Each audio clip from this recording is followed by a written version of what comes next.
Hello, folks. Welcome to Between Awesome and Disaster. This is your host, Will Carey. Thank you guys so much for tuning in. I appreciate you being here. It is the beginning of October here in New York City, and if you can hear from the sound of my voice, I'm a little bit more alive than I used to be because finally it took a pretty long time, but there's actually fall weather in New York City, which I don't know if anyone else can relate to this fall weather, like that kind of crisp, not quite heavy coat but hoodie kind of fall is my kind of natural state of being. So I feel great just kind of walking around New York at this temperature.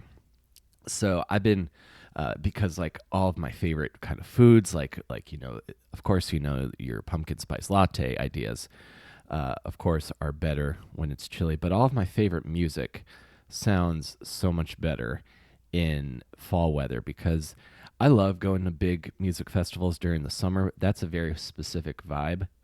But my favorite music, like the kind of music that touches your heart and soul and like really just embodies again my soul, is music that sounds good in the fall. Like I love ska. Ska's great summer music, but my favorite rock bands sound good when you're listening to it in cold weather. I have one very specific album that I'm going to tell you guys about before we get into today's show. The Menzingers, they're a punk band from Philadelphia, Scranton originally, just released a new album called Hello Exile, and it is spectacular. If you've never heard of them, it's a great time to start listening to them because that album is very, very good. The songs on it are just incredible. So I've really been enjoying that. And you might have also heard me talking about the Menzingers in more detail on the new podcast On the Impossible Pod, where I discussed the song Burn After Writing. Very cool thing. The band themselves mentioned that podcast in an interview recently. So that was very, very exciting to hear. And even though I've only known the host for as long as I did that podcast, I'm excited for her and that her show's getting that kind of attention from the band, which is spectacular. So that's what's going on with me. On the show today, comedian Tommy Kang. Tommy Kang I've known from the New York City comedy scene, just kind of doing shows all around city. Specifically, I would run into him when I would do shows put on by my friend Eric Frost, who has been on the show before. That's when I first met Tommy because we would be booked on those shows a lot of times together. And Tommy's kind of creative partner, Sam Haft, has also been on the podcast as well. You may have heard Sam and I briefly discuss a pilot that he and Tommy were working on when Sam was on the show. I guess that's been almost a year ago. It feels like he was just here, but it's been light years. It's been much longer than that. So that's kind of where. So Tommy and Tommy has also been just. I always view him as just this like force of tornado of positivity. And every time he's one of those people, every time I see him, I'm just so psyched that I'm getting to hang out with Tommy Kang. And this was a really interesting, great conversation. So I can't wait to share this with you guys. We talk about a lot of stuff, particularly his family's martial arts studio that was really, really fascinating stuff. A lot of talk about that and New York, in like the 80s, back when New York was not experiencing the same kind of, you could call it cultural renaissance, you could call it gentrification, but probably more or less the same thing. So we're going to get into that, and I'm just really excited to share this episode with you guys. I also recently I did a spot on Ray DeVito's very fun stand-up show at the bar Old Man Hustle on the Lower East Side. I did a spot on his Sunday show, which is every Sunday at 8 o'clock if you want to check it out. I had a really great time. It was really great to remember that. I love doing stand-up, and that stand-up is fun outside of all of the discussion about comedy on the internet. I really enjoyed getting up on stage and telling some jokes. So we're gonna get into today's episode here quick. If you enjoy the show and you want to share it with others, you can go to Apple Podcasts or Stitcher and leave a review or subscribe on either of those platforms. That helps other people find the show. And you can follow me on Twitter at Comic Will Carey. And I'll keep you guys updated with what I've got going on. And thank you guys very much for being here. And let's go to my chat with comedian Tommy Kang.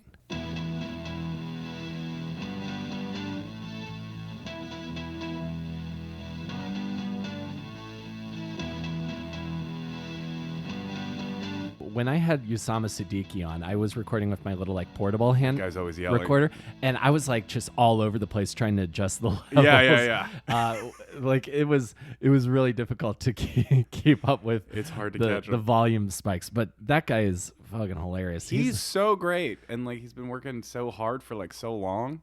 Oh my God, yeah. Like he and like Eaglewood, they're part of this like new group of younger comics that are like passed at the cellar and are doing like exceptionally well. It's very cool to watch. Oh, is that what they're? Oh, those lucky bastards. Well, they work hard, so you know. Yeah, I don't fault anybody who works hard. You work hard too, man. Like it's been a while since I've seen you, but I feel like I used to run into you at shows that Eric Frost put on. Yeah, typically. Frequently. Yeah, exactly. That's where I would see you the most often. And then he'd make like some racial slurs at me, and then we just like go from there. So it's like really fun. It's a good way to start the show.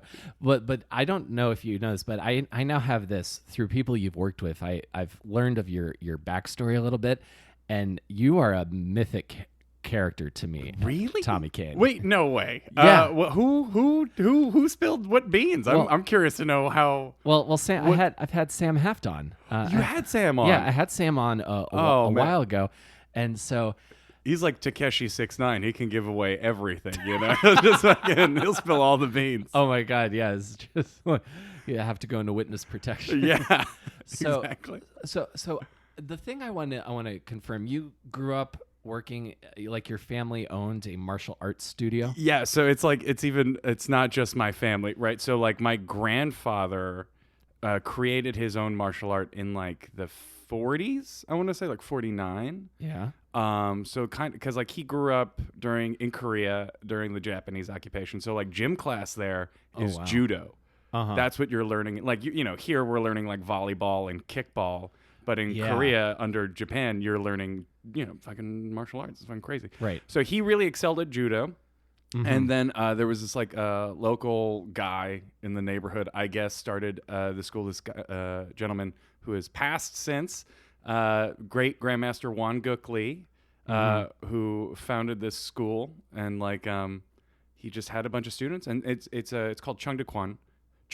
And it's like, he learned a lot of Shotokan, which is like a Japanese. Okay. You know, you like Japanese things. Too, right? I do. Yes. So I kind of have a vague understanding of what you're talking about. My understanding of what is kind of like the core principle of this martial art, because all I know about, I know like jujitsu, which is more like ground based and like using like your opponent's leverage to like take them down and like get them into a submission hold. And I know Taekwondo is focused on punching and kicking. Exactly. So what's like the core principles of this martial art? All right. So, you know, my grandfather takes judo. He takes Chung De Kwan. So judo, of course, throwing, Chung De Kwan kicking and punching, which is like an archaic. It's like where Taekwondo kind of originates from. Right. Or comes from, I guess.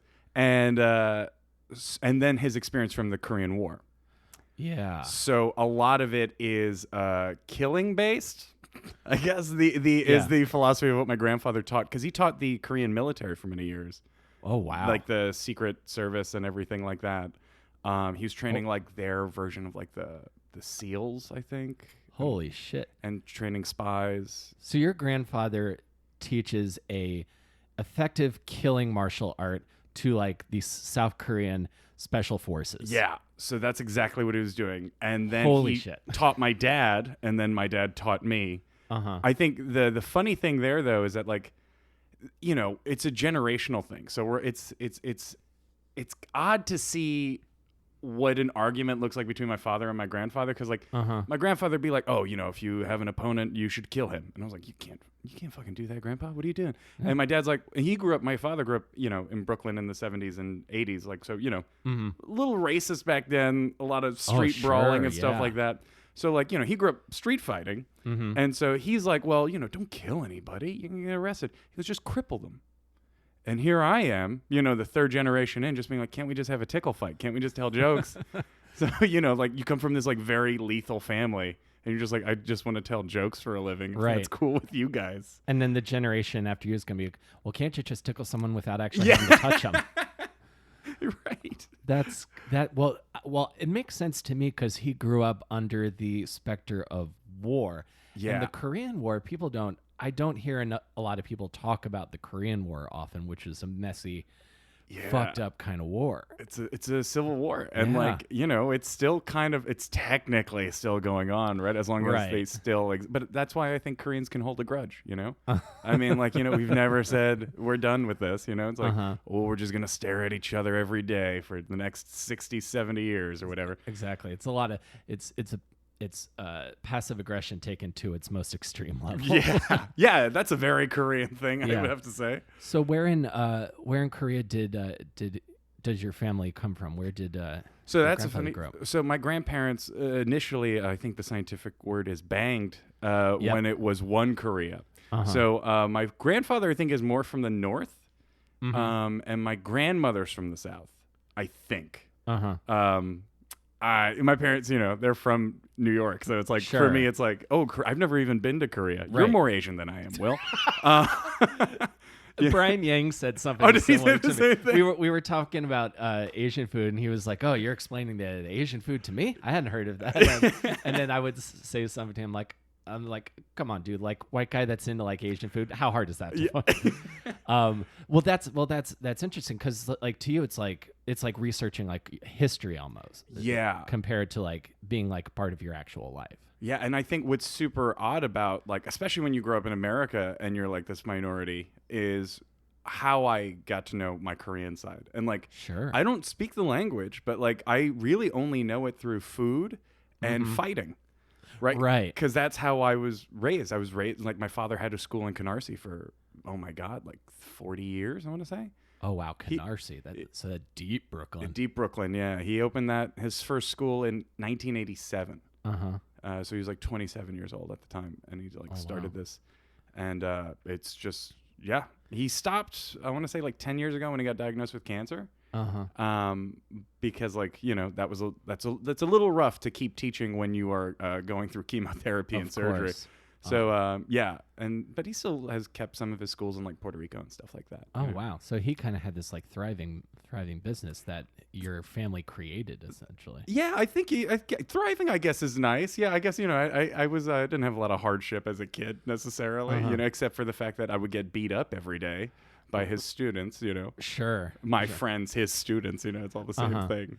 And so this was Brooklyn in like in the 80s. Your dad was.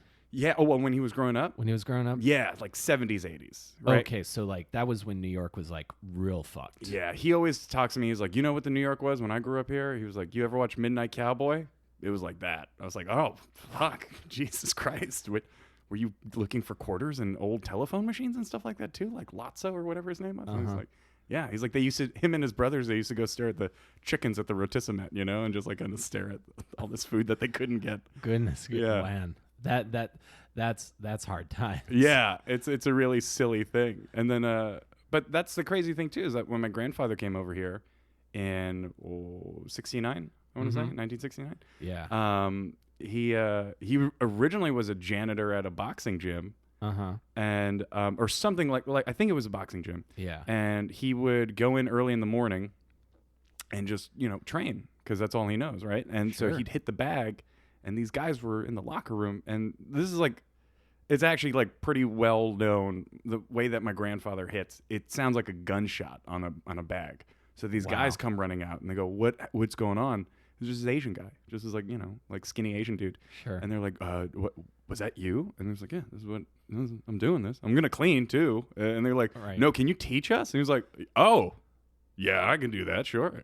So that's kind of the genesis of how that first school started. Yeah. And then from there, all the Koreans start coming over, and like Taekwondo schools start popping up all over the place. And then then it becomes like an Olympic sport in like the 80s or something like that, right? So then it gets really big. But we never Olympic style Taekwondo, and what we do is kind of different actually. because there's nothing Olympic about it, right? There's no game to it. It's just hurting people. Yeah, it's less about the science of deceiving your opponent and scoring points. Yeah. And then with this like judo, so you have like grappling influences also. And again, it's about survival. It's not about the sport or science of combat. It is about your opponent will kill you or you can kill him. Which do you prefer? Wow, that's fucking crazy, man. And it's weird because I started training when I was 4, and I'm a little bit older now. You know? And you're born and raised in New York City? No. So I'm born in Brooklyn, and then we moved out to Jersey when I was like 6. And then I came back here for college at 18. But like every day, I go to school, obviously, right? And then so like from 4 to 18, go to school every day. My dad will pick me up from school. Him and my mom, we go to work, and we drive from Jersey to Brooklyn like with traffic like 2 hours every day. Oh, wow. So that would suck. So like, Sure. A lot of the childhood is just like in the back of a car, trying to do homework or eating like McDonald's or something like that. Right. And then it's funny. I was just talking to my girlfriend about this the other day about like what that daily routine was like. And I was not good. I think Giannis Papas asked me once, he goes like, how long does it take to get good at martial arts? I go, how long does it take to get good at stand-up? He goes, oh, so like 10 years. I was like, yeah, it takes like 10 years. Right. And so like, from 4 to 14, it's pretty much like, they pick me up from school. We get there around 4 because like, a lot of the students are children. Yep. So like, you work around the after school hours really. And so, you get there at like 4, you do your homework, take like the 5 o'clock class, I think, which always used to be like a huge production. Yeah. Because like, these are athletic kids. And they are scary as shit. Like they could, the way that like these young people were just doing kicks and they were so strong. They're beating up grown men. And these are kids that I have to train with. And I'm just like a skinny, crappy, spoiled. I used to do punches in class just with my middle finger up. Because like that's where I grew up, right? Sure, it's like basically my living room. Yeah. So I just like, I'm watching TV, eating food, and doing that. But the daily routine is like, you do your homework, you take class, then there's like team training, which at the time we used to do like Olympic taekwondo matches and stuff. And then we like stopped doing it because my dad's like, you guys aren't learning anything. Yeah. He's like, because he sent, one of his students ended up becoming like went to Athens for the Olympics. Oh, wow. And then it was funny because around that time he was like, I don't know if I want to be doing this anymore. He goes like, you can't, there's no longevity to it. And I don't really know if the philosophy is aligned with what we do. Sure. Compared to like, because I took like karate when I was in like 4th and 5th grade, and it's like, right, yeah, and it's like, and it was in like my elementary school gym, and it's like, and I don't know if this is true of all karate or just the karate I was taking, but lots of different colored belts, and like you want to get stripes on your belt, and you want to advance, and I've heard some quotes saying that like belts are kind of like the selling of keeping people in. So I imagine coming from the where your family's martial art was birthed, the necessity of it, that's less of a thought. Or less of a core principle. Pretty much. I mean, like, that whole thing with the belts, because like it's so funny, like all the different crap, like all the myths that you'll hear, people like, oh well, you start with a white belt and then over time it turns black, and you're like, oh, is that how that works? It's like, that's disgusting, Yeah, you should wash the gi. Yeah, you think that the culture that made Marie Kondo would let a dirty thing just rot on their bodies like that? It's like, no way. Absolutely not. Yeah. I've been to Japan. It is one of the cleanest countries I've ever been to. Exactly. So what it actually comes from, I mean, like it's borrowed, I think, from like Mahjong or one of those games, because like it's about like the same way that you can be like a grandmaster of like chess. There's like different levels for it. So for this game, they were like, okay, there are different levels, and we'll give you guys like different colors and whatnot. And then they were like, I think it might have been Funagoshi, or one of his students. What ended up happening is like in post-war Japan, I think they started training in Europe. They started teaching people, and the Europeans were incredibly discouraged by the training regimen because like they just couldn't see any progress. So they implemented this belt color thing. Right. But the color of the belts is only like 100 years old. It's as old as basketball, actually. Yeah. So like it's a relatively new thing. And then someone comes along and, of course people start feeling better about themselves. Ooh, I'm a green belt. Ooh, I'm a whatever color belt. There's tangible progress, so it's less discouraging. Yeah. So it is a good thing as a whole. It's just that when, you mix that with capitalism and some smart ass kind of being like, hey, we can charge each time they move like a belt color. And you're like, all right, I could see this. I could see this working. Yeah. So like, that's like part of it though. Like that's part of the American ideal, the martial arts culture, I guess is how it breeds here. Yeah. I mean, it's kind of the byproduct of when you have traditions from other cultures that come to America, and America is built on this inherently capitalist idea, the American dream. That's how that kind of stuff comes into existence. I think that's how you get stuff like privatized healthcare and all this kind of all that wonderful stuff. Yeah, like it's all filtered student through loan debt and whatnot. Yeah, it's all kind of filtered through this idea of I'm gonna get mine and or what have you. Yeah, it's kind of like how many different ways can I sell out like everything that I have in my own culture and whatnot. Absolutely. So growing up, going to class after school, was this something you were really into as well, or was it something that kind of felt thrust upon? Yeah, so like I hated it, right? Like because it's like I don't have a choice. Like this is where I have to go because my parents own the place. Sure. Right, my mom does like the front of house stuff. She's getting the billing done. She's taking information and stuff like that. Yeah. My dad's teaching most of the classes, and I'm just kind of there, right? And then like around, because I got tall really fast. Oh yeah. Yeah. So like I was like, I relate to that. Yeah, for sure. You're like two of me, and like I think I've been 6'2" since I was like 13. Oh yeah. So it's like I just grew really quickly, but I wasn't strong. It was just like a stretched body. So like everyone would beat the shit out of me. But I was gonna ask you that because I was tall in middle school, and all the bullies wanted to fuck with me. Yeah, because you're big. Because you want to take down the biggest line. I would just be like, stop. A strong wind could take me out. You know what I mean? It's just like I'm just a tall kid. I'm not strong or anything. Exactly. And I don't know how to fight. I just know how to lose my mind. Right. Exactly. Just like flail for defense. Dude, I get it because I was like every day. But like because I grew really quick, I was able to, like, my dad started getting me to teach classes very early. Oh, really? Yeah, because my father started teaching when he was like 12. Actually, I think it was like 11. And then I started teaching around like 12, 13. And like, you're just like warming up classes in the beginning and stuff like that. But, then all of a sudden my dad can take a break. Or like, he's like, hey, Tom, why don't you go warm this up? I'm going to go lay down or something. And he would never actually lay down, but he'd go do something else. Sure. Or like, go on, take a phone call or something. Have a break, Yeah, but yeah, I would imagine it would be like if you worked in like the family restaurant. And it's exactly, it's like the Bob's Burgers kids, Exactly. But I think, with that, you're also growing up in this place, right? So like that means you're having like crushes. You are, understanding things about the world. You're like, oh, like I didn't know that. Like the first girl I had a crush on, she was bigger than me. Well, it wasn't that she was big; she was stronger than I was. Because like when you're really tall, they tend to like partner you up with someone your height, right? When you're fighting. Sure. The issue is that everyone my height were like strong young men. And they were like, Tommy, you can't handle that. You're gonna get hurt. So they'd have me fight like tall girls, right?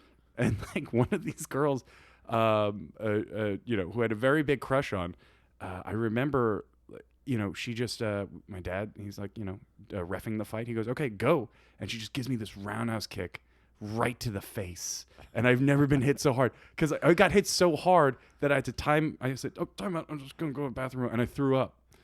And then I had to wash out my mouth with this hand soap because I didn't want her to know that I had thrown up because this is still a girl that I like, right? Sure. I don't want to look like, some punk that like, oh, you can't best me, Exactly. You want to be able to take and just be like, you got good form. Yeah, you nice. Good form. nice kick there. This would be the greatest Daddy, how did you meet mommy story. Yeah. Ever. It's like, well, we were sparring and she kicked me in the face and that's how I knew. Yeah. After I threw up and washed my mouth out, I knew not only did I love your mom, but I also had a concussion. That's a clear sign of a concussion, is throwing up when you're hit in the head. Yeah, it turns out those birds going around my head, those are indicating of, two things. Yeah. Wow. So you're having like early life experiences in the context of martial arts. It's really weird. I remember like the first and only fight I've ever had on the street. Like, I fought so much. I've had thousands of fights probably in my life, but all in the school. Sure. I've never, on the street, and like, why the hell would I fight anybody? I'm so scared to. Like, what if I hurt someone, Yeah. Or like, I couldn't even be a part of that. Dear God, So, but I remember I was like 12, and there was this kid on the bus. I had detention or something like that in middle school, and I'm sitting in the front of the bus. I'm a 6th grader at the time, and these 2 8th grade boys are in the back. And they live in like my neighborhood, Sure, so sure. Bullies, right? Yeah. And so, I'm sitting in the front trying to look hard because like I just came back from. I also don't want anyone to mess with me too. Sure, yeah. And they're like, "Yo, Tommy Kang's a bitch!" Like from the back. I was like, "Oh God," because like also like a lot of that Brooklyn culture of being tough, being on the street, not looking weak at all. I took that back to my friendly New Jersey suburb with Took me. that to the suburbs. Yeah, because that's where I was. That's Right. actually my environment, right? Yeah. Is where I am after school, not where I'm learning. That's fucking Yeah. And what part of Jersey was this? Edison, where the light bulb was invented. It's like a really nice suburb. Yeah. It's pretty bustling now, but at the time it was like a mainly white suburb. It started like now it's a very Indian part of, like it's probably I think it's got the largest Indian population in the United States. Yeah, I've spent a fair amount of time relatively recently, like going and doing podcasts and like visiting family in suburban New Jersey, and it is fucking quaint. It's quaint as shit. It is a level of American quaintness that I have not seen anywhere else. I mean, you have to remember, that's where all of his songs come from, right? That's where Springsteen's making. That's where the boss makes his music. 100%. Yeah. So you get it, you just want to be born to run, man. And like, here I am on the bus wearing my Rockaware or my Sean John or what have you. And then these kids calling me a bitch. Oh, what am I going to do? So I have to go up to these kids, right? I go, what'd you say? And like, there's this really tough kid named Jeff. And then the kid who said the thing, Mansoor. It's just very cute. Super tough name.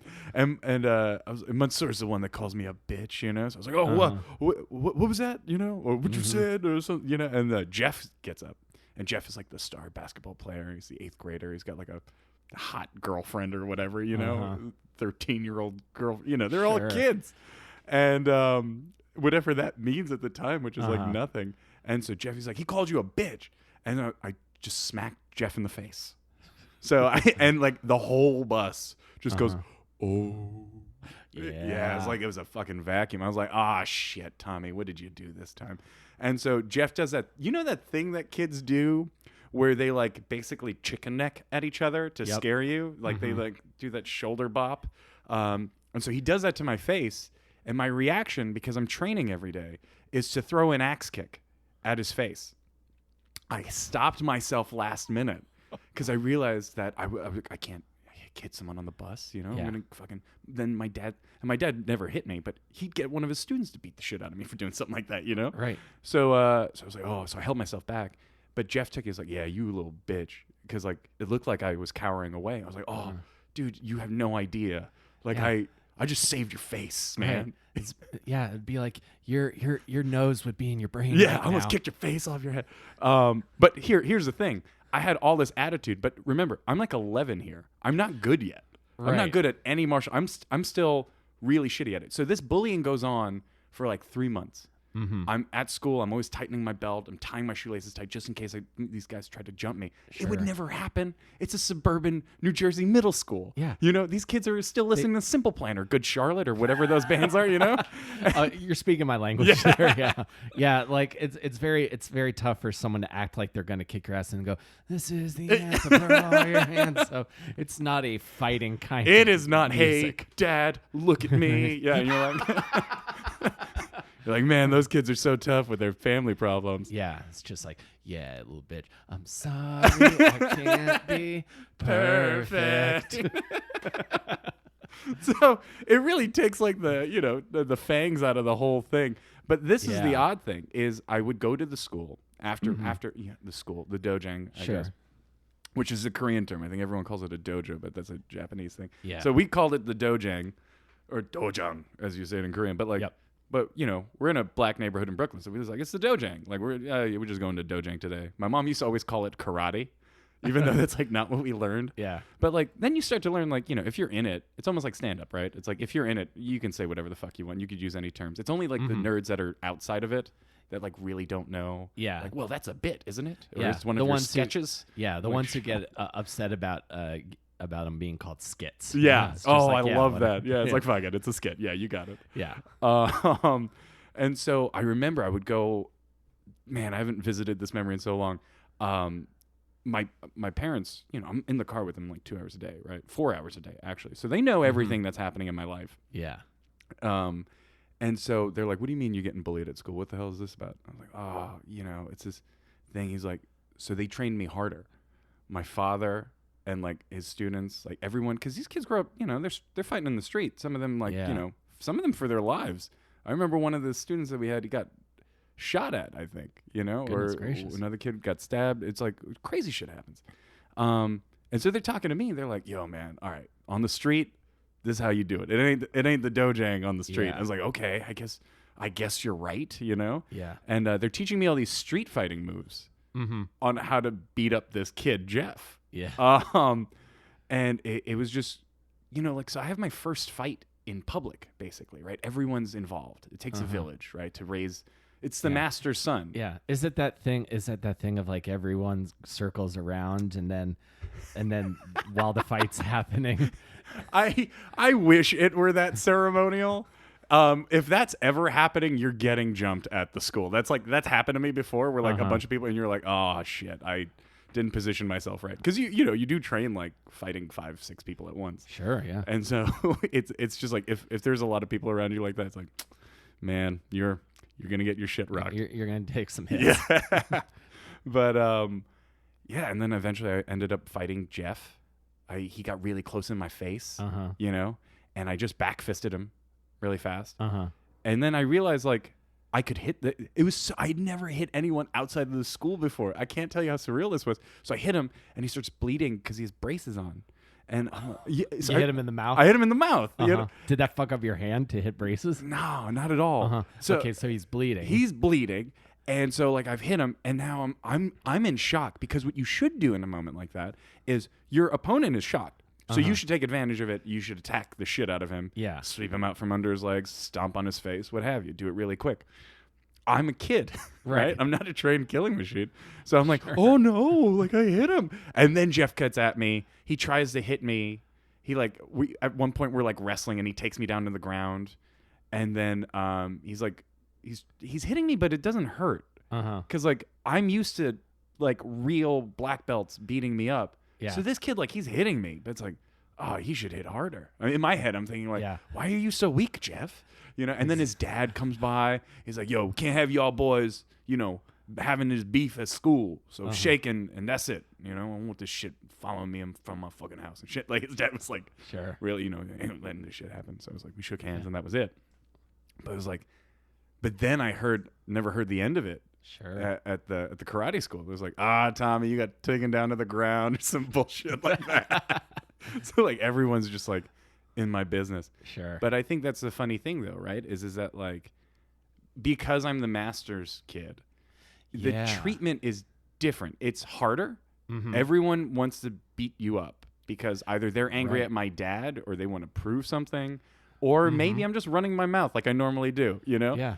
Or this is the thing that I found conversely on the other side of that is like, yeah, people give me a really fucking hard time, but also people go out of their way to teach me the most. Right. Like all of his students, they'll take the time after class or what have you. They go, hey, Tommy, let me show you something. This way you don't get beat up next time like that. Or like if someone like I remember there was this one black belt that my father, he's a master now actually, Nigel. He's great. He's a former Marine. And Nigel, like I have like my jaw is bad. He like dislocated my jaw. He like put his elbow on my face and just like kind of like did a plank on it basically and just like twisted it out because like I couldn't get out of the hold and I didn't want to tap because I'm not a fucking bitch. You're not a bitch. Yeah, it's not like pro wrestling where you're just like no. It was like really bad. You probably should tap. That reminds me of back when Ronda Rousey was like really like on top of UFC. She's got this woman in an armbar and she doesn't tap and she just bends her arm completely the other way and I'm like, fuck, dude, I don't understand pro fighting. To me, as someone who grew up fighting, I was like, why would you do that for fun or for money? I was just like, it's so scary. I feel like there's just lots of easier ways to get money, and I feel like there is too. I know like comedy and like on UFC, there's like a lot of crossover in the fan and the practitioners now, but I've always been more into like punching and kicking. Yeah, like, that's always been to me. That's always been like that's cooler looking. Like if you're watching movies or it's like for sure, man. That's all you need. And even my grandfather, I mean, his whole philosophy is like if you end up on the ground, you're gonna die. Because like that's what he saw in the war, right? He's like the second someone takes you to the ground, his buddy's gonna come around and they're just gonna stab you with like a bayonet or some shit. So like don't go to the ground. That's so like we had a lot of it's funny, like I grew up calling it grappling, but it's jujitsu actually. So we were learning all of that stuff when I was a kid in the 90s. Which is like before the whole Gracie boom and everything like that. Or at least from what I could tell at the time. So we were learning all of this. And then my father was like, but don't ever, you can't use that on the street. I go, well, why not? He goes like, when have you ever been in a street fight and it being a fair fight? When is a street fight ever one-on-one? I go, you're right. It never is. Like we had one of the students, their father got carjacked in like Brooklyn somewhere. And the guy pulls a pistol on him. Right. He gets out of he's out of the car. He's going to his car. Guy holds a gun at him. Two guys approach him. One has a gun. And the father is former military, so he disarms the guy like it's nothing, right? Knocks him out, knocks out the other guy. What he didn't see is a third guy running up behind him and pistol whipped him in the back of the head, and they took his car anyway. Because there's a third guy. There's always, there's always one more. So that's the type of fighting style, right? It's like you're trying to knock out your dude, whoever your opponent is, as fast as possible, incapacitate them, cripple them, whatever you need to do. Yeah. And then just keep your head on a swivel. That's it, And you're like, oh, that... As an adult now who has like a little bit more muscle than he did at 11 years old, that makes perfect fucking sense, Yeah. But like when you're young, you're just like, this is horrific. Like everything I'm learning. And you start to have like these weird thoughts as a kid. And what were some of that? Like, did this affect your like view of the world? Yeah, I was like a kind of looking, because I think about this like recently, I was like, I think I was an angry kid.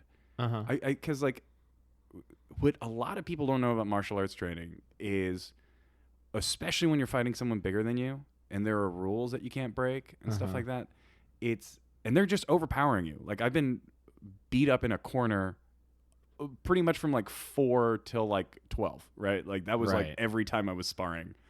And that helplessness that you feel on top of that rage, that's not healthy to have in your brain chemistry at all. I don't think those feelings. Yeah, I don't think so. And you're like screaming and you're just angry and you just like try. And then now you're trying to do shit like I'm spitting on people and biting people. I'm trying to punch them in the balls and stuff like that. You're trying to get anything that you can to win this fight, to get out of it.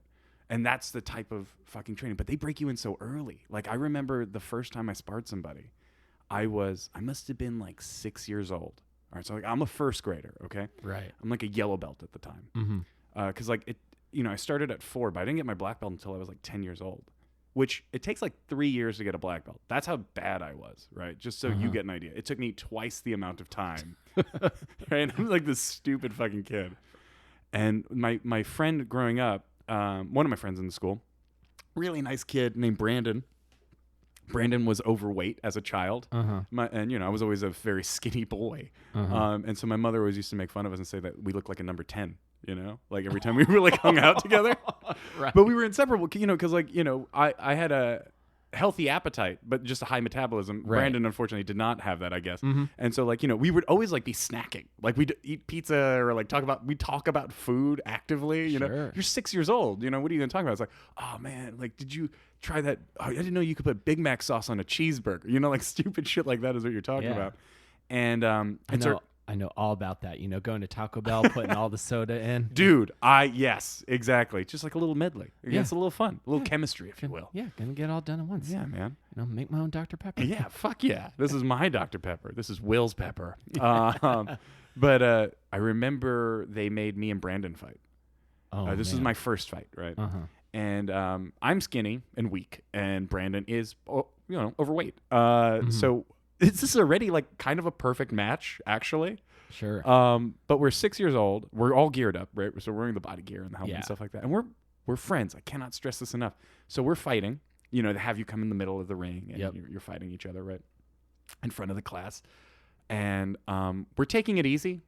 We're friends, we're giggling. There's smiles on our faces, this karate isn't so bad, it's kind of fun. And then they stopped the fight.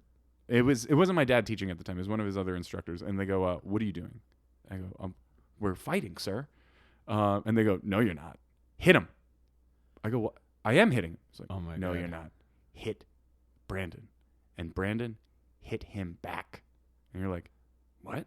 And so now the fight changes, right? Because now there's a grown man yelling at these two 6-year-olds saying, hit him harder. Yeah. Hit him harder. Yeah. And that's got to put you in a weird, I don't want to hit my friend. I don't want to hit my friend. But if I don't hit my friend, they're threatening me. They say, we're going to give you 1,000 push-ups. They saying, we'll make you fight a bigger person or something like that. So you better fight now or else, because someone's going to fight. Oh, Jesus Christ. So this is like a scene out of a movie, dude. It's fucking awful. You ever watch this movie Soldier with Kurt Russell? You ever seen this movie? No, I haven't seen that. It's not one of the, it's not a classic necessarily, but I remember watching that, I think, as a kid, and the way that they condition the soldiers is they have him murder another child when he's a child. And I was just I totally get it. I was like, I totally understand that. Yeah, I remember seeing this thing about the Spetsnaz, the Russian special forces. Yeah. Oh, Sistema is such a cool martial art, by the way. And they give you a chicken, and you got to take care of the chicken. And then after I don't know if it's a few weeks or a couple months, then you have to kill your chicken. Dude, that psychological shit is just so... Well, that's how they train you to make you a killing machine. Yeah, it's so that you don't so that you don't storm into a compound in Islamabad and then see Osama bin Laden as a human being. Oh man, you see him as a target to be taken down. Yeah. I'm so happy we canceled that guy too. Man, he deserved to be canceled. Huh? He that is of everybody that's been canceled, Osama bin Laden, a very extreme, permanent form of cancellation. They were doing it long before it was a trend, my friend. Oh my God! So how long were you in this environment? Because I know you now, and I see you as this very sort of bouncy, happy-go-lucky kind of thank you. guy. I appreciate that. Yeah. And hearing these brutal so what happens after this in the rest of this fight? Do you and Brandon hit each other? Yeah. So now we're starting to hit each other, and now we're crying. Right, I hit Brandon. Here's what happened. I kicked Brandon. I think I kicked him. Right, I know. I hit him with a roundhouse kick, and it got him. I think he was breathing in. I think because when you get hit when you're breathing out, it doesn't hurt, but when you're on the inhale, yeah. So I've been on the receiving end before. Yeah, that's actually one of the secrets to doing a 1-inch punch is you have to time it out with the breathing. And then you can, because it's only a demonstration technique, right? And so that's how you can really hurt somebody. Gotcha. I'll tuck that away for the comedy Civil Wars. It's coming. It's coming. It's either going to be that or the second Civil War. Yeah, I actually don't know. One of those is coming, actually. What a time to be alive, dude. My God. So you I hit Brandon. You hit Brandon. And he starts crying. Now I see my friend cry, so I start crying. Now we're both crying, right? He's crying because I hit him, and I'm crying because I hurt him. And then they go, keep going. So now I have to hit Brandon again, and then Brandon's trying to hit me back, but Brandon is a little bigger. I cannot stress this enough. So he can't actually hit me. I'm actually kind of fast here, right? Yeah. So like I'm just beating up Brandon and crying while Brandon is taking these hits and crying. And so this goes on for about, I want to say, it feels like an eternity, but probably like 5 minutes. It's like 2 6-year-olds crying. And then they stop the fight and we hug each other. We get our sodas after class and stuff like that. But here's the thing. We took our black belt test together.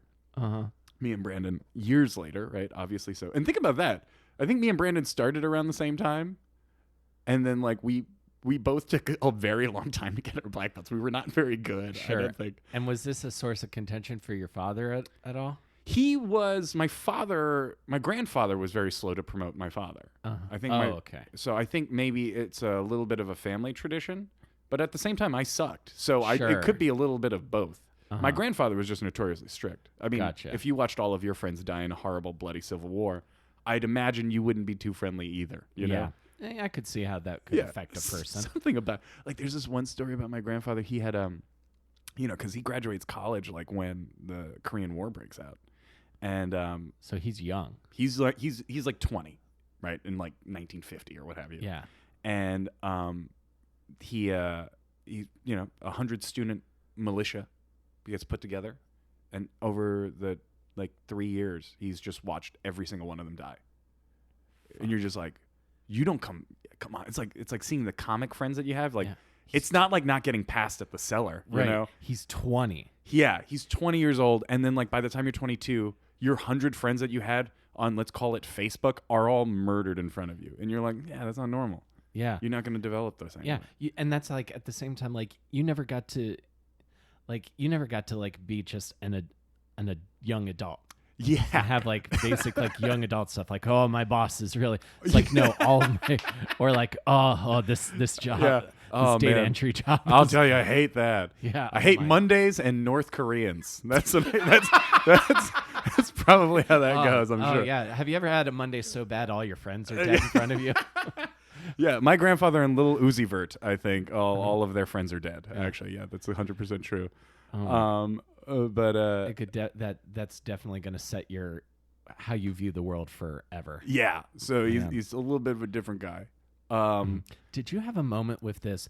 Because again, I view you as you're this very friendly guy now. Did you have a moment where you're like, I can't do this anymore. I have to get out of. I don't want to be a part of this. Yeah. So this is the thing, right? It's kind of interesting because I don't really actually talk about it, but say as much as you want. Don't feel like you got to say anything you don't want to. All right. No.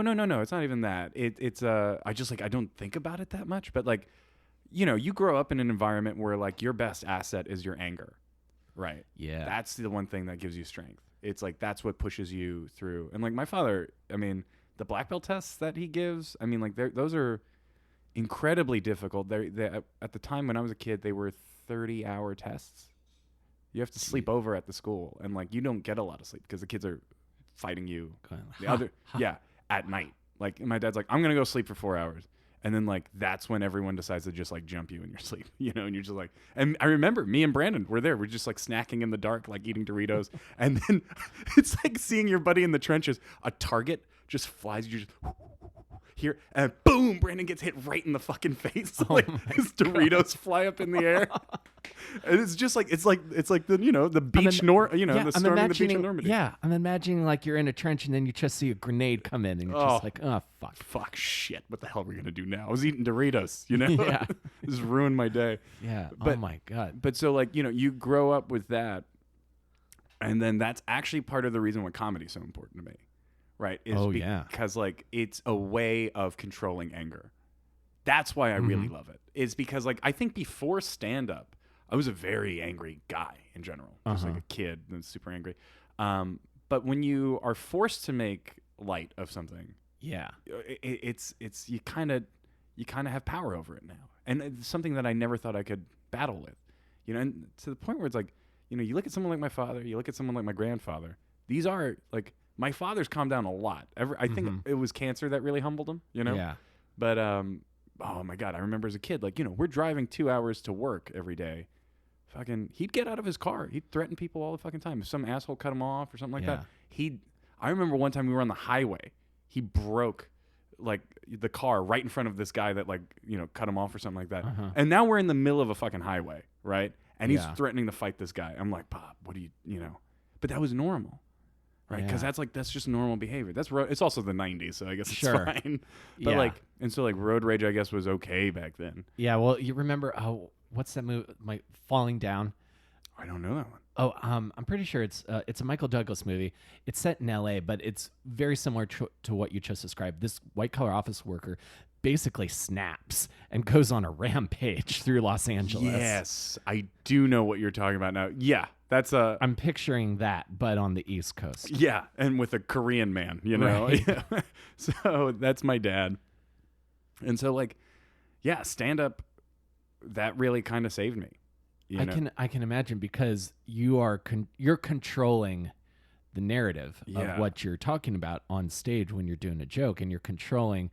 Well, as much as you can, you are controlling how you're talking about it, and then and I can never remember the source of this, but you are controlling how the audience laughs at you. Like it's actually yes, you're totally right, because like that was one of the things too.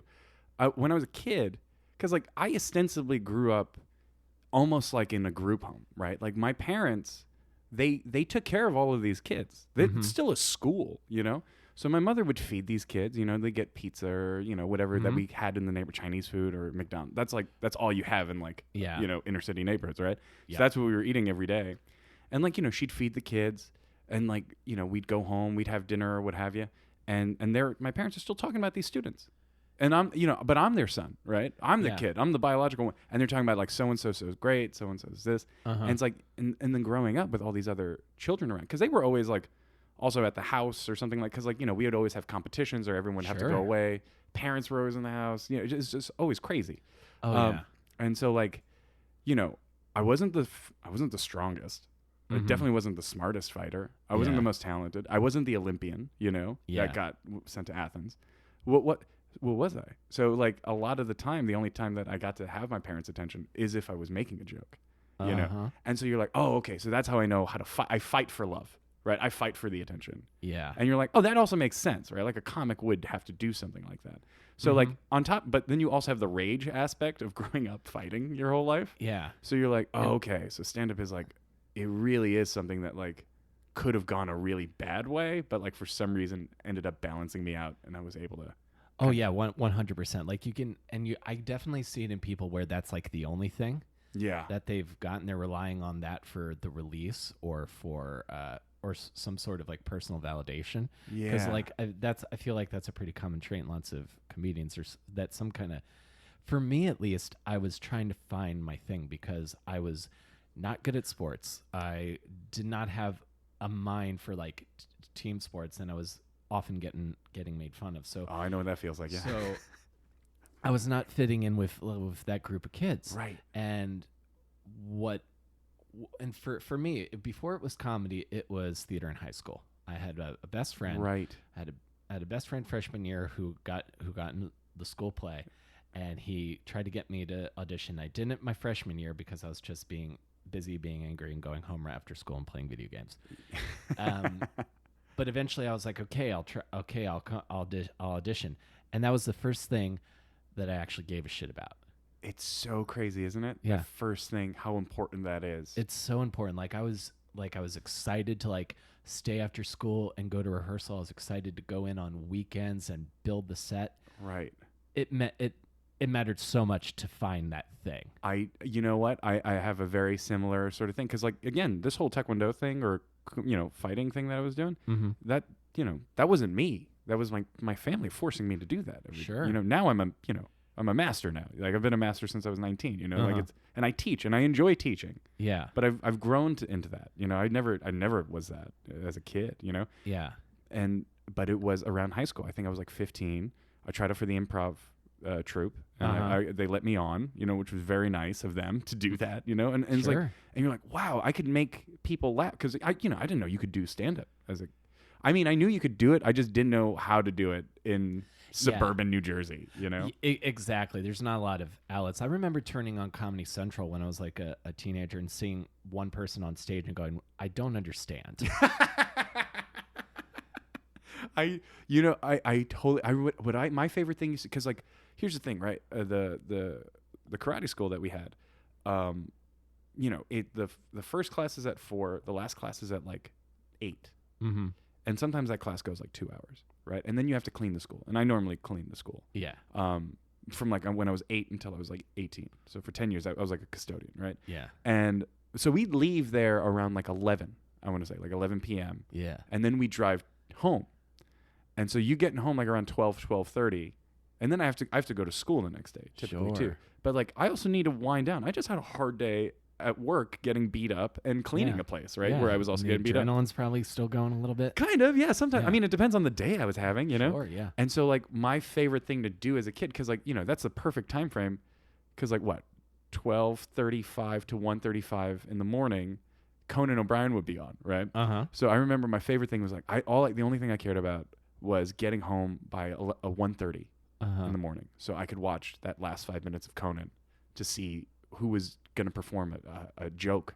I didn't know that it was called stand-up back then. I didn't know what the fuck that was. I was like, I wanted to see the people telling the joke comedy. I wanted to see that. And that was that. That's how you see like Burr and Gaffigan, and you're like, oh, this is fucking magic. Oh yeah, yeah. I'm just imagining like, what year was this? Like, this had to have been. I mean, when he had late night, night with Conan O'Brien. Yeah, so late night. So that's probably still maybe like 90s, 2000s. Yeah, it's like early 2000s maybe. Yeah. So like everybody that's like top of the comedy industry right now, that's like their first couple of TV spots, I'm imagining. Like, I'm imagining. Yeah, so yeah. You're like totally Burr, right. Yeah, exactly. Jim Gaffigan, Paul F. Tompkins.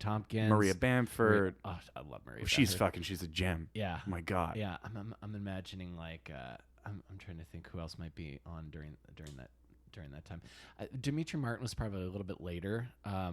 Yeah. Or like Mitch Hedberg. Oh my God. Letterman. Yeah. And it's fucking magic, and like that was television, and you're like, this is something else. I didn't know you could, and I that's what I used to do too, is like, I used to steal those jokes and tell them at lunch the next day. Sure. And that's how you like learn to kind of like be funny, I guess. 100%.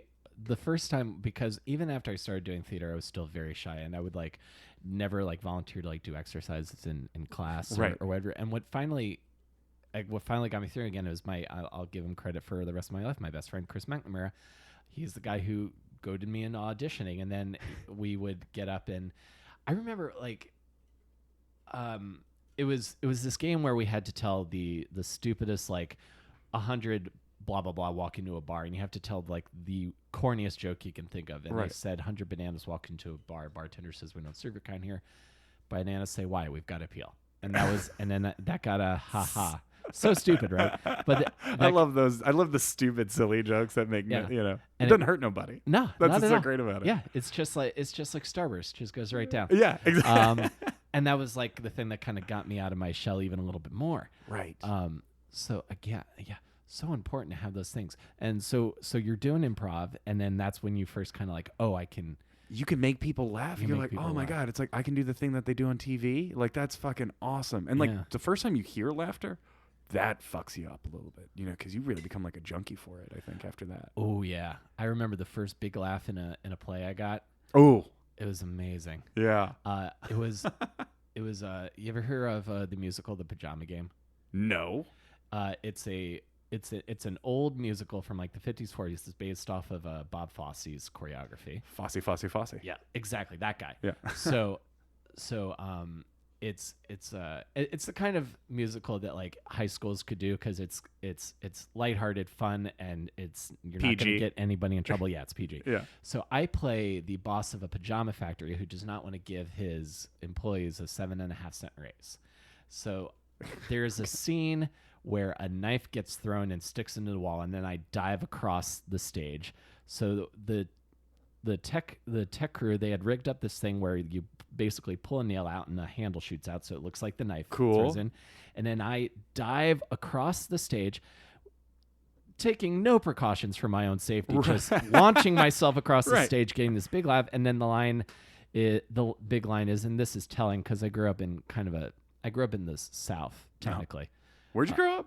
I grew up in Southern Maryland, so It's often debated if it's the South or not. Technically, it's south of the Mason-Dixon line, but it's like a Union. It was Union heavy during the Civil War, but the area I grew up in. That's how we still know that it's the South. But the area I grew up in is very southern. A lot of Confederate flags, a lot of country music concerts.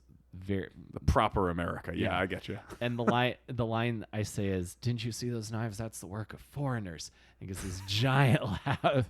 Damn. Yeah. And then it took me a while to eventually get to doing stand-up comedy, but I always liked having the funny lines in the plays and oh my god, getting those big, and especially because like it was a small town, so the auditorium was full and there was like a big roar of laughter. My god, when you get that. Oh my God, you chase that shit. I'm reading Gilda Radner's autobiography right now. Oh, and cool. she has this great line about how like when the crowd's laughing, that's when I'm most comfortable. Because like then you know everything's fine. Like when there's laughter, you're like, oh, thank God. Because like it's everything. Like when it's not laughter, you're like, this can go anyway. Yeah, I could fuck this up real bad right now. Oh, 100%. And especially when you get that rolling comedy club laughter. Like I feel like laughter lots of laughter at bar shows in New York. It is very like joke to joke, where it's like, okay, you're good. Now we're going to do the next one. Okay, you're still good. Okay, you lost a couple points there on that one. Right. You got to get it back up here. Yeah. But when you like have that like rolling stand, and you can build it. Oh my dude, God, that's some fucking master shit, man. Yeah, it's like it's just like big. It's like just like hanging 10, then jump into big wave, and then there's like a shark in the wave, but you navigate over the shark. Yeah. It's like the most badass feeling that you can have. Like Batman when he's surfing. Yeah. Exactly. Batman when you're surfing. That's what it's like to kill in stand-up comedy. And so how do you get from improv to doing stand-up? That was Sam Heft. My buddy Sam. Oh yeah, that was Sam? So what ended up happening was like, that's the crazy thing too. I think I'd always known I wanted to do stand-up. I think since I was like 5, right? I've always wanted to do that. Mm-hmm. It's like cuz I remember my dad was really interesting with the type of media he would watch with me. Mm-hmm. Like I'd be like 8 and I remember like this is the first movie he made me watch cuz we go to Blockbuster and stuff like that. And he goes you've never seen Apocalypse Now? I was like, I'm 8. I don't even know what the fuck you're talking about. He's like, we gotta watch it. And then as we're walking, he's like, you seen Goodfellas, right? I was like, I'm your son. You don't let me out of the house. He's like, you haven't seen Goodfellas? So Goodfellas and Apocalypse Now were like the 2 movies I watched. Yeah. I guess when you have the family history that your dad and your grandfather do, you don't really give a shit if it's rated R. Yeah. You're like, yeah, this is a family movie, right? Apocalypse Now? Exactly. I feel like, 80s like New York is like, let him watch an It's the horror of it all, And like, but around that same time when he's like, showing me like movies and things like that, he goes, we had HBO or something. I forget who was playing it, but Eddie Murphy's Raw comes on TV. Oh yeah. And I think that might have been HBO. Yeah. And he goes, it's Eddie Murphy. I go, I don't know what you're talking about. I don't know what an Eddie Murphy. I'm like 8, right? And he's like, you've never seen Raw? I was like, we've been over this. Right. I'm a child. I'm in 2nd grade. I've never seen Raw. I'm not going out on the weekends to watch theatrical because it was in the theaters, I remember. Is that how that... It was in the theaters, and then I think it eventually got to HBO, but it's like you're not going out and catching theatrical releases of stand-up comedy films. At all. But I remember watching Raw with my father. Uh-huh. We used to also watch Beavis and Butthead and stuff like that. Yeah. And I just remember him laughing. I was like, that's the stand-up thing. That's where the people are by themselves and telling the jokes. Yeah. I was like... And then you start seeing it more, right? Now that you know what it is, mm-hmm. you start looking at it more as a kid, and that's how you start watching Conan and everything like that. Yeah. But that was and so the way that I got into it really is, I think when I started college, 18, you're just kind of like, okay, I'm gonna have a job after this, and like, we'll see where that goes or what have you. But in the back of my head, I was like, I would really like to try the stand-up thing. Yeah. And so I graduate from school, mm-hmm. 4 years later, right? And I'm realizing I'm in New York City. It's like, this is a stand-up town, isn't it? Sure is. And it's like, it's a shame that I didn't fucking do it when I was in college. That would have been great. But so it took me graduating, and then so what I ended up doing was I was like, you know what? Fuck it. It's May. I'm out of school. I just got my diploma. I'm gonna do an how do you Google it, you're like open mic. I was like, all right, I'm gonna go do an open mic, and then oh man, I signed up for like 3 open mics in like 2 weeks, which I thought was like, I didn't know you could do that, right? And I bombed so miserably on all 3 of them, right? Like, and each one, the first time I bombed, I was like, okay, I was just nervous. Second one, still nervous, but it's like, but this, I make people laugh at dinner sometimes, I was like, how am I not? And then the third one comes, and I was like, oh man, this thing I wanted to do since I was 5, I don't think I was meant to do it at all. It's like that was heartbreaking, right?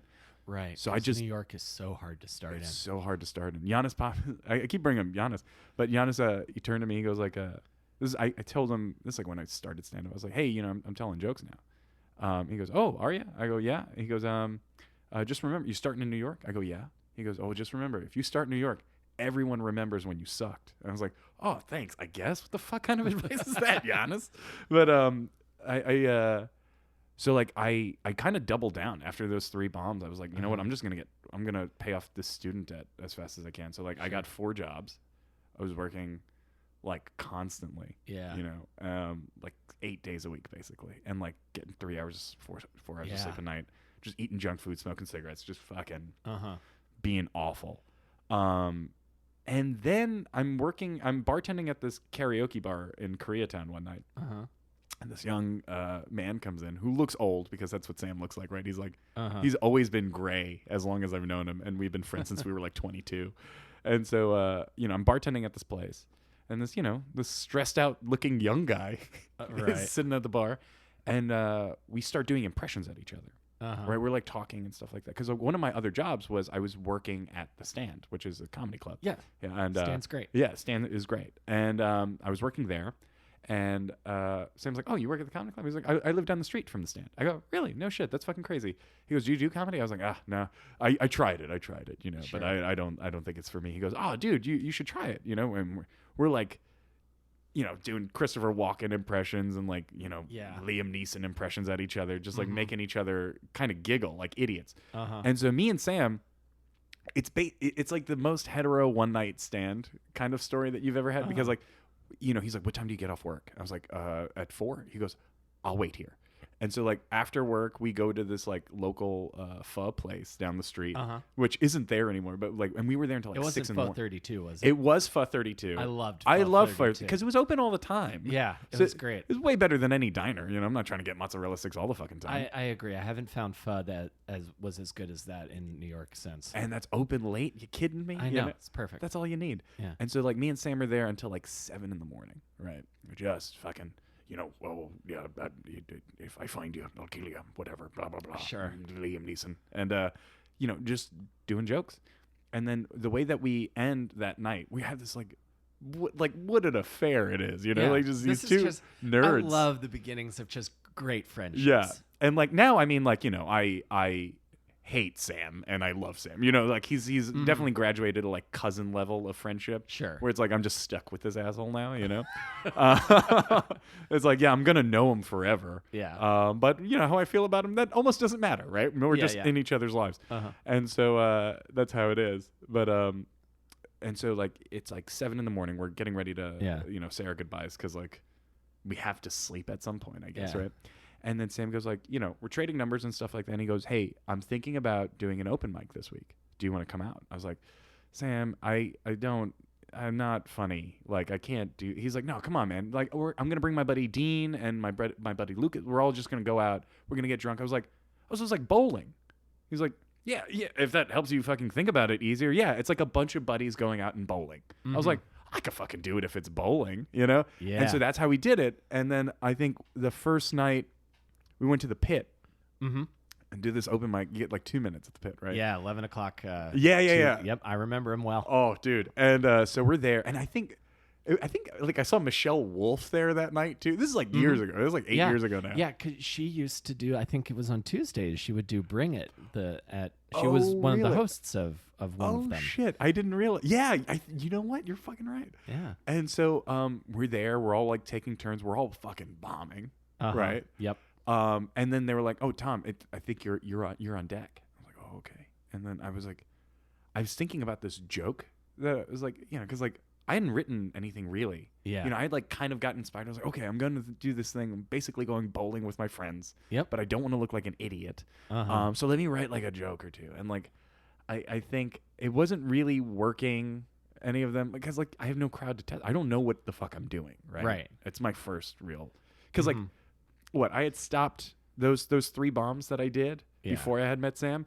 Like you have to imagine, I think like 4 months have passed since then. Right. At this point. Yeah. It's like February now or some shit like that. And you know, and that was like maybe September or whatever. August. It was August. So it was like a lot of fucking time actually passed, like 6 months. And so I write this joke.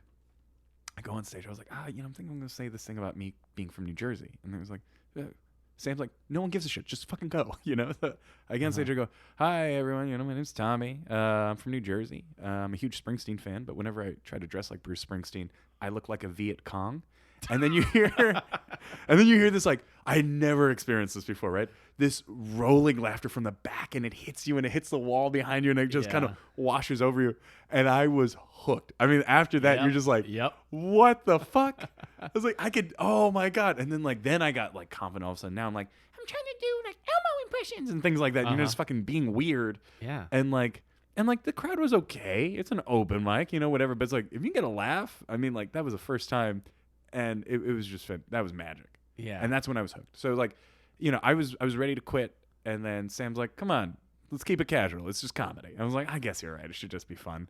And so we go out to this thing, and then ever since then, so Sam, I always like kind of credit for dragging me off my ass and helping me find you know, what it is that I've been always wanting to do. Oh, that's great, man. It's so important to have someone like that. When like I think Greg Stone if credits Anthony DeVito a lot with being that guy to like kind of like collaborate with, and like you and Sam did like a pilot together. Oh my God, yeah, we did a pilot. I was oh my God, it was like a couple years ago now. We I was, because here's the thing, when me and Sam first started doing stand up together back in 2012, I turned to him, you know, I was smoking a lot of cigarettes back then, so like we'd always be like outside, and because that's where you can smoke, and so like, you know, be on like park benches or whatever, and I was like, Sam, I got this idea for a show. He goes, okay, what's the idea? I was like, I want to do a show about like a family that owns like a martial arts school. He goes, oh, okay. I was like, he goes, that kind of sounds interesting. I was like, yeah, it's based off my life. And then that's when like we start to get to know each other, right? And so Sam's like, oh, that is kind of fucking interesting. I was like, what do you want to call it? I was like, oh, I don't know, like Young Grasshopper or something like that. That's kind of a cool name, you know? And so, you know, I'm like playing around with this idea. Yeah. And then Fresh Off the Boat comes out. Yep. And then I'm like, oh, it's a family TV show about Asians. I was like, I don't think I can do another family show. So then one night, I'm like, I come home late from work, probably a little drunk. My roommate's watching Always Sunny. I'm like, oh, these people own a business. I go, wait a minute. It's like, what if it's just young people running a school? That's fucking stupid, right? That would be so irresponsible. You have a bunch of these fuck-ups, like, basically in charge of children. These adult children being in charge of children, right? Yeah. And I was like, actually, maybe that's it. So I started toying around with it with Sam and my other writing partner, David Wall. And those guys really helped me because, like, you know, I've lived it. Yeah. But, like, I don't have a structure for it, obviously. I think it was Kerouac was talking about how someone was asking him, they were like, oh, I heard you wrote On the Road in 2 weeks. He goes, I mean, it took me 2 weeks to type it. It was like, yeah, but that's not 7 years. Yeah. All of the life to live. Exactly. Yep. That makes perfect sense. So for me, it was just like, yeah, I guess I could write something, but I was like, I don't know story structure. I don't know what the fuck Sid Field is. What is that? You know, like, or any of those things. And so, like, you know, start learning story structure, beats, and things like that. And then we have the show. And, you know, we all kind of, I think what's really fun about making or writing a TV show kind of is this idea of, like, you kind of get to do all the things that you like in it, right? So we were like, well, we want to make like a stoner martial arts action comedy. And we're like, okay, what is that like? It's like, well, it's like Broad City if Jackie Chan produced it. And we're like, we should fucking do that. You know, so we're like spitballing ideas at each other. And like that, you know, we got to make this pilot. It's still kind of, you know, in the work. I mean, we finished it and we've been shopping it around, you know, so it's one of those things. But like, and we've changed the name because everyone said Young Grasshopper. Oh, that's too racist. Right. I go, I was like, David Carradine came up with that on Kung Fu, a white guy. I was like, we're taking it back, you know? And he's like, no, gotta do something a little bit more vanilla there. Yeah. Not like, a white vanilla, but like vanilla, sure. vanilla, safe bet. Yeah, exactly. And so now the show is called Taking a Hit, which I'm like, could be anything, But it's it's a lot less divisive, I guess, instead of calling it basically You know what that just reminded me of? Did you see the movie yesterday, the Beatles movie? I did not. It's a great movie. I really enjoyed it. But there's a scene that takes place in like a record company boardroom where, because the basic premise, but yes, so like he's pitching Beatles album titles, right, and the record executives are like, oh, this one that, like, oh, the White Album, that's got like a diversity issue. That's so true, though. Yeah, it made that scene literally maybe is like, you know what, it's not worth it. Right, not gonna do it. Yeah, but it's because like why even like have to make someone feel uncomfortable? I guess is the idea. Yeah, I in theory I understand what they're going for, but while you're focusing on that, like there's a million much more horrible things happening while you're focusing on that. Right. That's just me though, at least. But is there any way I can see this, because I missed the premiere on Twitch back in the God, day. I can't thank you for even knowing that we did that. I could totally send it to you. And like what's so funny too. So yeah, well, I'm gonna thanks, man. Put it in a very special email to you. Appreciate that. But like, and then what's so crazy is that like after we did the pilot, we were just like kind of got this bug, right? We're just like, what's fun is not stand up, and we were like, oh, okay, like like me and Sam are talking, right? And Dave is there too. Me, Sam, and Dave. We're like just this three-headed dog, and we're just like talking. We're like, we should make sketches. Like we should fucking do sketches. And so like that's what we've been doing, I guess. Lately, we have that True Detective Pikachu that did kind of okay. I remember that. That was pretty good. Yeah, that was just like a really good timing, because like Detective Pikachu had just come out, and then like Sam. That's the funny thing too, is that Sam's always like, because we do impressions at each other all the time, and I'm always like, I don't know how to use impressions. There are those great impressionists sort of, or impression comics that like can set it up. Yeah, but it's like I just do them. I don't know how to set up anything. So Sam's like, hey, you have a really good McConaughey. He's just like kind of doing that and everything. That like is that, right? A good one. And so Sam was just saying, he's like, we got to use your McConaughey some way, somehow, figure something out. Right. And exactly. All right. And so that's what we did. And so Sam's just saying, he's like, hey, I found a way for you to use the McConaughey, but we're gonna put you in 6 hours of makeup. I was like, I guess it's fine, thanks, And so we did that. And that's been fun, And then we've had like another bunch of sketches, like the edible sex doll, and which is like a fake ad, and then what's the other one there? Oh, a person of color masterclass. It's a masterclass instructor that teaches you how to do bit roles if you're a minority. Usama Siddiqui's actually in that one. That's a brilliant idea. I guess he. If I was gonna think like a casting director looking at Usama and looking at his name, I'm like terrorist.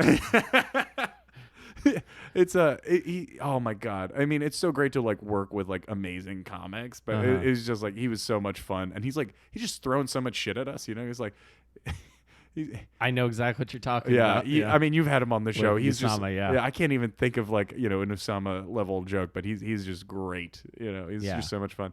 And like, I think one of the lines is like, hey, do you have anything else I can play except for like halal cart guy? I was like, you mean like a halal doctor? It's just like one of those stupid things. And you're just like, oh, it's just so much fun. And then like, I think what's interesting too is I've always kind of thought this way, is that like stand up is always kind of like an entry level job to a certain degree. Like you start with stand up, but like you can also become like a writer or a director or an actor or anything. It's you start here. This is where the chops come 100%. That's the thing you do. And then part of finding your voice comedically is also finding out maybe what are some other mediums can you work in. Like Kevin Froelic's we were doing stand for a long time. Now he's on the house team in UCB, and he's writing all these great sketches. Really? That's where Kevin is? Yeah. I haven't seen him in like years now. Yeah. I love that guy. Oh yeah. Yeah. I haven't seen him relatively recently, but I'm in touch with him all the time. Yeah. He's doing UCB and I've got this podcast, and I started doing music again. I hadn't been in a band in years, and I'm back doing the band thing again, which has been really fun. And to bring it around is I'm still doing stand up, but I'm doing it on my terms, and it's not the sole arbiter of how good my night has been. That's interesting, isn't it? To like look at it with a different attitude now, as opposed to like living and dying by each time on stage. I don't know. I still it for me at least it gives me enough comfortable distance where I'm not weighing in on whatever people are upset about on Twitter or Facebook. I'm just like, hey, here's a bunch of stuff I like, and then I got all this other stuff I'm liking, and my personal life's going pretty well. Yeah, so I would say so. I'm able to enjoy it. That's fucking weird. That does scare me, I have to say, because like, you know, I'm kind of in a very nice, comfortable spot myself right now, you know, romantically, financially, home-wise. I have a home, you know, I live someplace. I'm not a homeowner, obviously, but like, you know, I have a roof that I live under, and it's odd to, I think at this point, because like I do remember those nights though of being like just fucking broke, walking down McDougal Street looking to get up somewhere, you know. Same. And just like you're looking at cigarettes on the ground, just being like, maybe I could smoke that, you know, or like, you know, you're just like looking for something to eat. Plenty of times I went like, oh, okay, so I'm gonna go to the 14th Street Hall carts because they're current. I remember when those were $4 and you got a free soda. Now knowing that I could go to like you know, the $6 one and it would be fine. Yeah, yeah. Oh man, but like when dollars, like single dollars, are like making or breaking your night, that shit is fucking hard, man. Yeah. And it's weird now. It's weird. Like I don't know. I think there's a certain type of creativity that comes with desperation for sure. Mm-hmm. I think that's why like poor people in general tend to be more creative. Mm-hmm.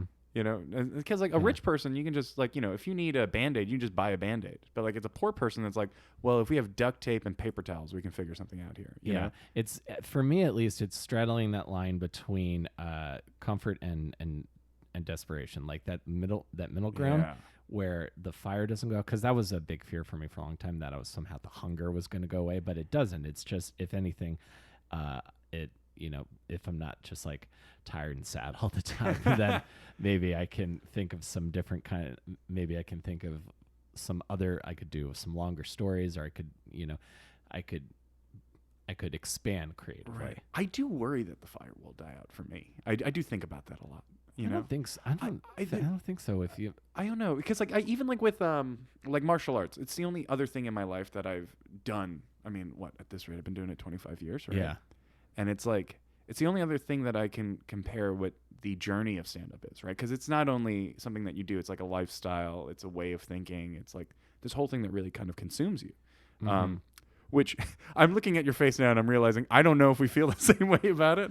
Oh, well, I'm imagining your trajectory here, and I'm imagining the project that's like the final thing. And the only thing I can think of is when we do a documentary where you go to South Korea for the first time. Right. Yeah, I think I'm saving that trip for something probably. You know, I want to maybe like have a production company pay for that, you know, instead of me having to shell out the whatever $5,000 it takes to like live, you know. Yeah, 100%. Well, I'm hoping to eventually, if that doesn't get made, then I want to eventually get do a documentary where.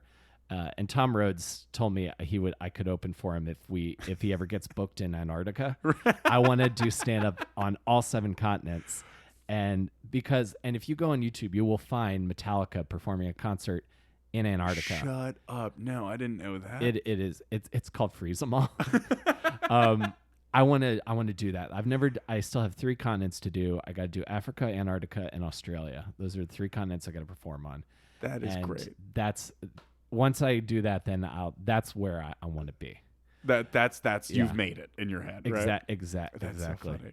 Dude, this has been amazing. It's been so great. This has been so much fun, man. Getting a chance to catch up with you again, man. It's been awesome. I mean, I love you. I mean, I don't get to see you as much, but you know, you're always so kind, and I don't know.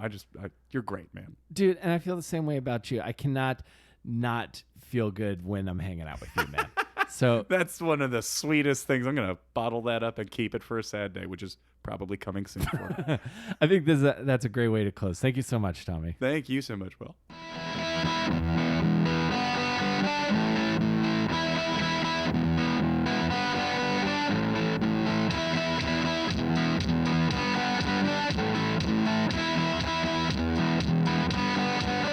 Okay, folks, that's our show for this week. Thank you guys so much for listening. If you enjoyed the show and want to share it with a friend, we are available wherever you get your podcasts, Apple Podcasts, Stitcher, Spotify.